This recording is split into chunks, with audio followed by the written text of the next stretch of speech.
As it is in the song. Program. What is the greatest personal project you've done in your career? Both of you. Greatest project? I don't know, you always keep thinking that the greatest one is just around the corner, you know? There's this elusive carrot. Although it was hard and frustrating, the Live Aid thing was like, there was a sense of history about that. You knew that while you were on stage, that was very, very important.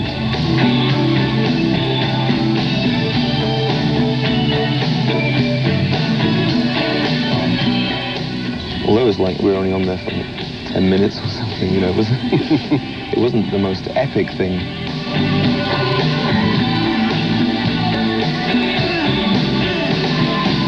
I tell you, the greatest single achievement for me is when you write a song and it just says perfectly what you want to say.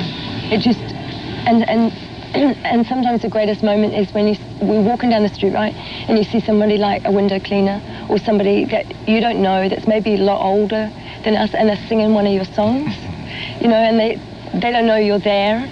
Or you're walking through an airport or something, the porters start singing your songs and they're just humming them to themselves. And you think, great, people from all over the world. Or for example, we have a song called You Take Me Up, which was on the Gap album, and I got a tape from some kids in the middle of Africa. I can't remember where it was. Sudan, yeah. The Sudan. And they were learning English to this song, and they were all singing You Take Me Up. And I just think it was really nice that what we've done a lot, music can be really international. And maybe that's what I feel. Yeah, when you know is the you've best. connected on that level, it's great.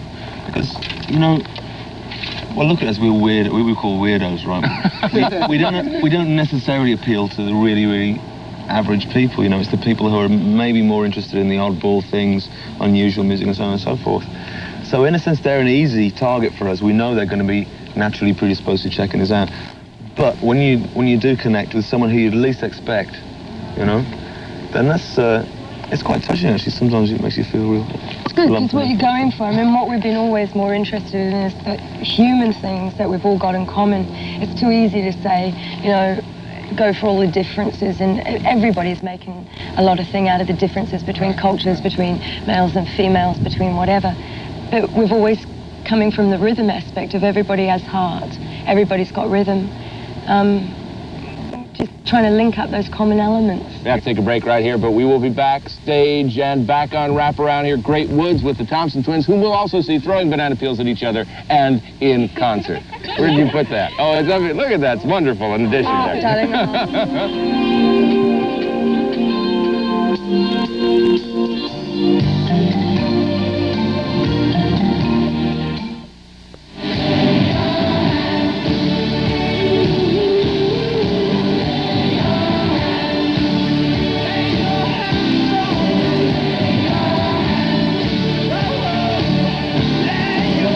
We're back on Wraparound. In mere minutes, we're going to see the Thompson twins in performance, but right now to Rebecca for a question. We were talking about technique, and I know that you've used two different techniques in your new album. You've used a style of emotion and personal feelings, and in the last couple of things that you've written, it's been more political. Which one has been more successful for you? Dance music. I mean, happy music is always something that's got real vibey up sort of feel, is always, in terms of selling lots, successful. It's one of the facts of life that, you know, you might write a song about your best friend dying. It might be a great song, maybe the best song you've ever written. But people don't want to turn on the radio and hear about someone dying, you know. Right. Even though it's something we all have to face, and it's as good a subject as anything else, people still use music as entertainment to cheer themselves up, as well as to improve the quality of their lives. What advice would you give to young people that are starting out in rock and roll? What advice would you give to them? Well, you know what I'd say? It doesn't suit everyone. You've got to ask yourself, do I really want to do this? Because down the line it gets tough, you know, there's a lot to do. You can't do that and several other things. It takes an immense amount of concentrated energy. If you ask yourself that question, yes, I am the sort of person who wants to do that, and you can say it honestly, then and also when go you ahead. think you're any good at it, Yeah. or you've got the potential to be any good at it, you know, and you can always give it a shot for a couple of years, and if nothing happens, then, you know, you find something else to do. But one thing's for sure, you don't need to be, like, amazingly talented.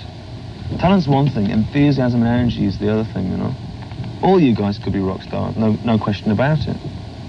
If only you could get up in the morning and say, right, Let's go for it again.